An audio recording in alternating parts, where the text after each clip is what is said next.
कल हम लोग पढ़ चुके थे टाइप्स ऑफ सब फील्ड ऑफ अकाउंटेंसी के बारे में पढ़े, अकाउंटिंग पढ़े और बुक कीपिंग और अकाउंटिंग की भी डिफरेंस देखे और अकाउंटिंग और अकाउंटेंसी के भी डिफरेंस देखे और इसके बारे में हमने आपको सब कुछ बताया। और आज हम लोग पढ़ेंगे use of accounting information and their need. मतलब मेरा यूज क्या है अकाउंटिंग इंफॉर्मेशन से, क्या यूज है, ज़रूरत क्या है और नीड, ज़रूरत में क्या है, उसमें भी क्या ज़रूरत है।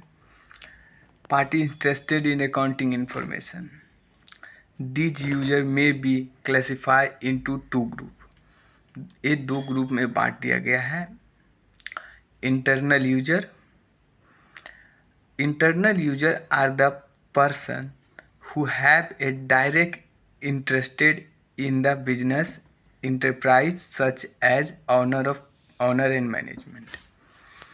जो इंटरनल यूजर होते हैं ना, वो डायरेक्ट इंटरसेक्ट होते हैं। इंटरसेक्ट मतलब डायरेक्ट जुड़े हुए होते हैं अपने बिजनेस से। वही पर्सन होते हैं जो ऑनर होते हैं, जो मैनेजर होते हैं, जो बिजनेस से डायरेक्ट जुड़े हुए होते हैं। डायरेक्ट मतलब अब ऑनर ने अपना बहुत सारा पैसा बिजनेस में डाला, मैनेजमेंट अपना बहुत सारा दिमाग, अपने माइंड को उधर लगा रहा है, तो और एक चार्ज ले रहा है मैनेजमेंट पैसा का, चाहे शेयर में कुछ इशू, मतलब जो भी उस लोग का होगा। तो वो लोग डायरेक्टली अपने बिजनेस के बारे में हमेशा हेल्दी सोचते हैं। तो हमेशा इंटरनल यूजर में उन लोग को रखा जाता है और डायरेक्टली इंटरकनेक्ट होते हैं, क्योंकि अगर आपका नेट प्रॉफिट फ़ायदा आया तो ऑनर तो आपसे पूछेगा ना, कोई अपना पैसा लगा, तो डायरेक्टली कनेक्ट होता है इंटरनल यूजर। और ऑनर और मैनेजमेंट के बारे में नीचे बताया गया है एल्ब्रेट से, जो मैं आपको समझाता हूँ एल्ब्रेट से। तो ऑनर्स जो होते हैं प्रेजेंटिव इन्वेस्टर्स होते हैं जो कंट्रीब्यूट कैपिटल। अब कैपिटल के बारे में नहीं समझते, तो कैपिटल मतलब क्या होता है ना, कि आप समझिए कि आप बहुत सारे आपके पास पैसे हैं, रुपये हैं, और आप कोई बिजनेस स्टार्ट किए, तो आपने अपने पैसे को अपने बिजनेस में लगा दिए, तो आप इन्वेस्टर हो गए और जो पैसा था ना वो कैपिटल हो गया। मैं क्या बोला कि आपके पास बहुत सारा पैसा है और उस पैसे को आपने बिजनेस में लगा दिए, तो वो जो पैसा जो लगाए हैं वो कैपिटल हुआ, और आप इन्वेस्टर हुए। जो पैसा आपने लगाया है ना पैसा में, तो आप इन्वेस्टर हो गए और वो कैपिटल हो गया, तो कैपिटल वही हुआ इन द बिजनेस में आप लगा दिए। And such a want to know about the probability and financial soundness of the business. मतलब क्या कह रहा है, सच वांट मतलब जानते हैं कि प्रोबेबिलिटी फाइनेंशियल साउंडनेस का बहुत कम होता है, मतलब owner of the sadness of this business, एक बिजनेस का एक प्रोसेस है। और management need to accounting and information for the efficient and smooth running of the business enterprise. Management क्या हेल्प करता है बिजनेस को? मैनेजमेंट एक ज़रूरत है अकाउंटिंग इंफॉर्मेशन के लिए, क्योंकि इफ़िशिएंट है, ज़रूरत है smooth running of the business को एक धीरे धीरे एक रास्ते में उसे आगे बढ़ाने के लिए enterprise they need to meet by the accounting information providing by publishing report. एक ज़रूरत अकाउंटिंग इन्फॉर्मेशन को आपको पब्लिश करना पड़ेगा, रिपोर्ट को, of the business enterprise such A profit loss accounting balance sheet and cash flow statement में आपको इसको पब्लिश करना पड़ेगा। मैनेजमेंट इस चीज़ को पब्लिश करते हैं, इंफॉर्मेशन को एक पब्लिश करते हैं, रिपोर्ट को, इन बिजनेस एंटरप्राइज सच ए, जितना प्रॉफिट लॉस हुआ, बैलेंस शीट में क्या पोजीशन है, कैश फ्लो क्या है, इन फ्लो क्या है, सब कुछ पब्लिश करते हैं। और ये देखिए, अब इंटरनल यूजर में कौन कौन याद करके रखिएगा, क्योंकि ये सब आपको टर्म 1 के एग्ज़ाम में तो ये तो मुझे पता है कि आता ही आता है। तो इंटरनल यूजर कौन कौन हो गए? ऑनर और मैनेजमेंट। और ऑनर मैनेजमेंट के बारे में मैंने आपको क्या समझाता है, एक ऑनर क्या करता है, इन्वेस्टिंग करता है कैपिटल को इन अ बिजनेस, और उससे जो प्रॉफिट होता है वो लेता है, होता है। मैनेजमेंट क्या करता है, वो नीड इन्फॉर्मेशन लेता है, एफिशिएंसी करता है और स्मूथ काम करता है टूवर्ड ए बिजनेस। तो आप ये दोनों समझे। और एक्सटर्नल यूजर, एक्सटर्नल मतलब बाहरी आदमी। बाहरी आदमी कौन कौन होते हैं, तो इंडिविजुअली और organisation who have present and future interest in the business enterprise but are not part of the management are called external user. मतलब क्या बोला कि इंडिविजुअली और ऑर्गेनाइजेशन हु वांट मतलब चाहता है, जो प्रेजेंट एंड फ्यूचर इंटरेस्ट हो, जो प्रेजेंट में और फ्यूचर दोनों में इंटरेस्टेड हो इन द बिजनेस, बिजनेस में इंटरप्राइज बट नॉट पार्ट, वो पार्ट ना हो मैनेजमेंट का, उसे ही एक्सटर्नल यूजर कहते हैं। कि जो इंटरेस्ट मतलब बिजनेस में प्रेजेंट हो, ऑर्गेनाइज में करता है, फ्यूचर इंटरेस्ट में भी प्रेजेंट, आपको जो प्रॉफिट होगा बेनिफिट होगा उसमें भी वो कुछ ना कुछ हिस्सा लेगा, बट नॉट पार्ट, उसमें पार्ट नहीं देगा जैसे मैनेजमेंट पार्ट देता है। मैनेजमेंट पार्ट करता है कि ये काम मैं कर रहा हूँ, ऐसे कर रहा हूँ, ऐसे कर रहा हूँ, तो रूल एंड रेगुलेशन करता है, अपना काम अपना टाइम देता है मैनेजमेंट, तो वो पार्ट नहीं रहता है, बट वो भी बिजनेस में इंक्लूड अथी है, उसे ही एक्सटर्नल यूजर कहते हैं accounting information.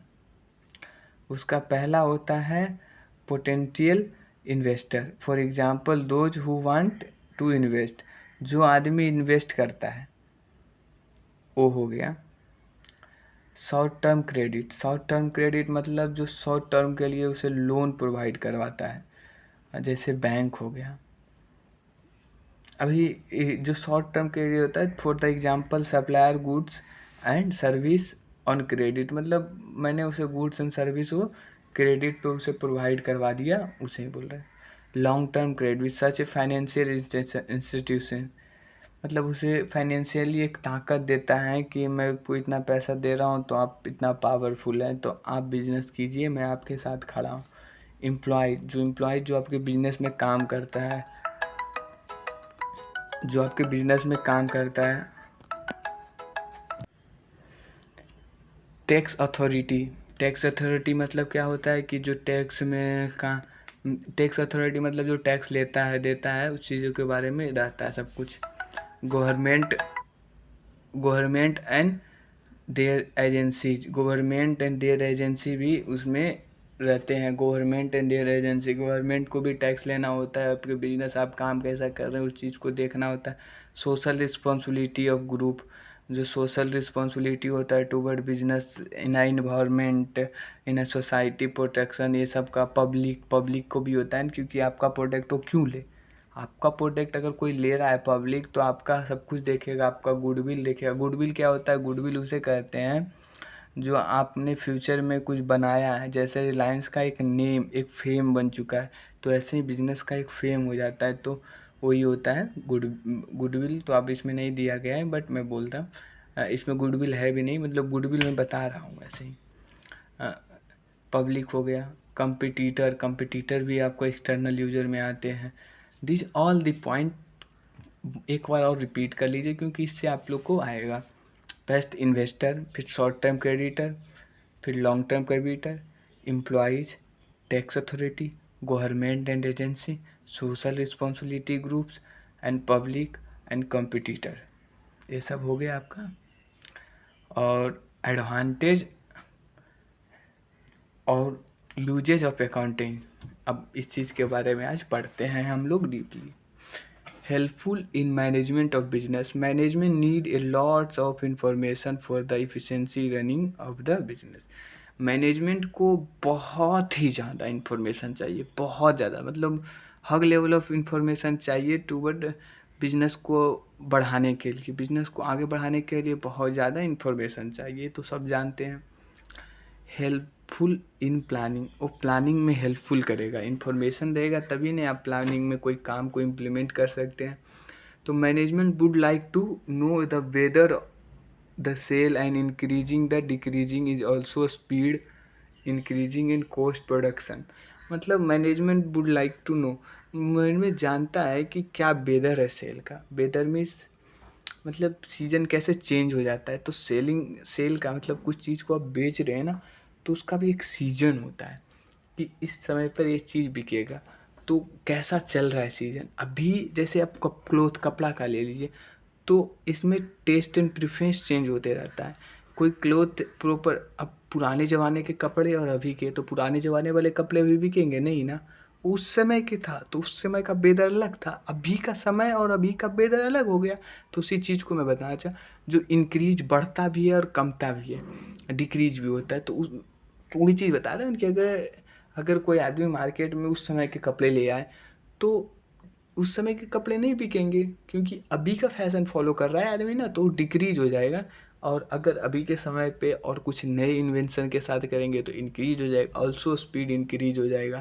And cost production, cost कितना खर्चा उस पर लग रहा है, क्या खर्चा लग रहा है, कैसा क्या है, तो ये सब है।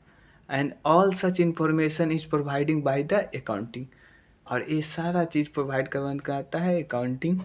Accounting which help to the manage in the estimate the future sale and the expense। जो सारा फ्यूचर में एक्सपेंस, सेल किए, खर्चा किए, बढ़ाए, लिखाए, जो मतलब जो भी किए, वो सब कुछ रिटर्न होता है अकाउंटिंग में। It also help the estimate the cash receipt and the cash during the next accounting period. और वो फिर सारा चीज़ किससे होता है, next next during the next period. Next period मतलब आज स्टार्ट हुआ तो अगले अगले अगले मतलब 1 अप्रैल को स्टार्ट हुआ तो 31 मार्च को फिर से स्टार्ट होगा। तो मतलब आज का 31 मार्च तक का सारा कुछ को क्लोज कर दिया जाएगा, सारा कुछ को देख लिया जाएगा। और नेक्स्ट 1 अप्रैल होता है फर्स्ट, तो 1 अप्रैल से फिर से वो स्टार्ट होगा प्रॉपर वे से और स्टार्टिंग से। तो उसी चीज़ को होते हैं, उसका एक प्लानिंग फुल फ्लेज होता है। Planning helpful in decision making, decision making में हेल्पफुल करता है। It or at time the management has to take a number of decision। जो all at a time the management has to take a number of decision। Help करता है क्या, decision मतलब management को help करता है नंबर ऑफ टेक डिसीजन, बहुत सारे डिसीजन लेना पड़ता है।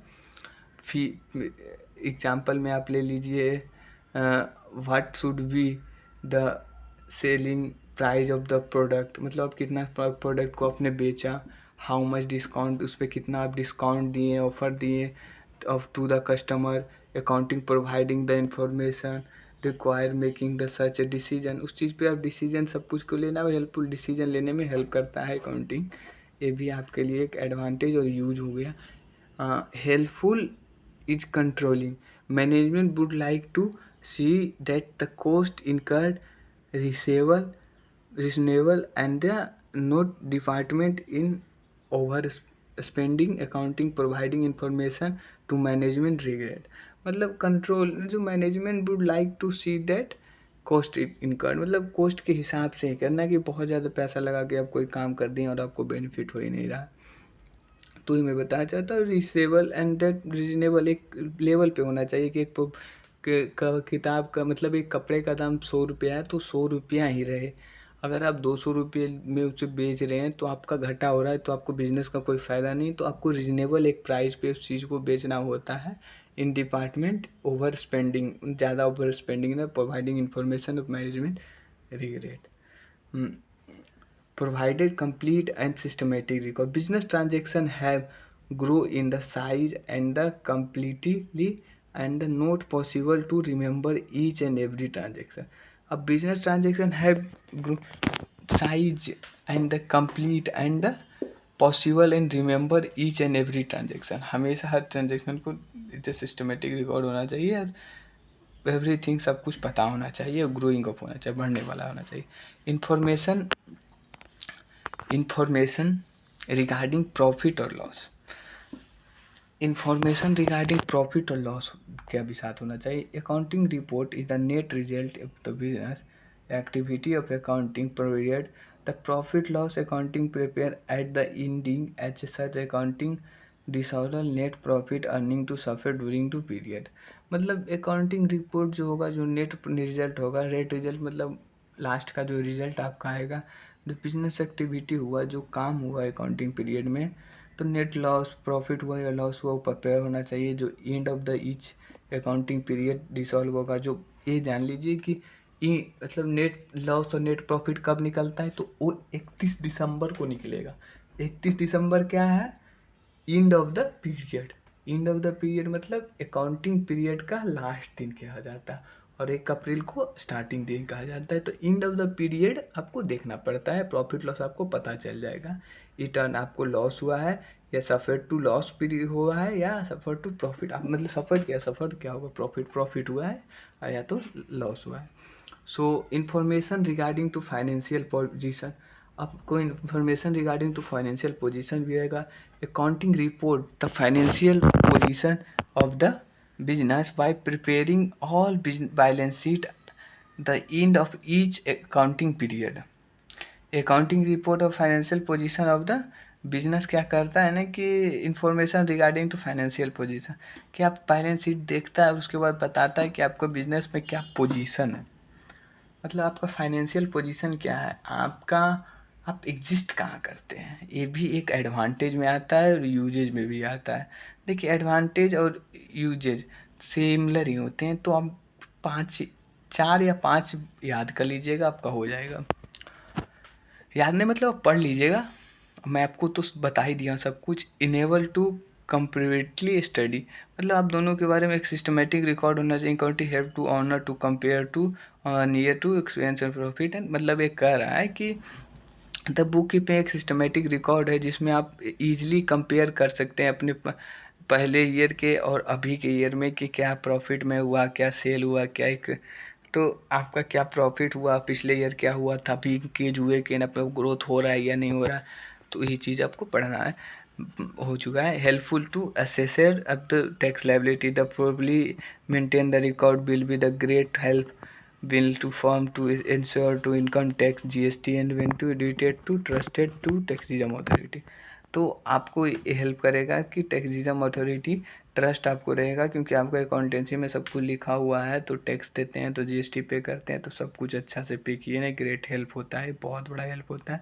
तो आपको हर चीज़ इस चीज़ के बारे में लिखल होता है, और लीगल पावर भी एक देता है कि अगर सपोज डेट कोई इशू चल रहा है आपका टैक्स पे, तो आप गवर्नमेंट पे या आपके टैक्स एजेंसी पे आप केस कर सकते हैं।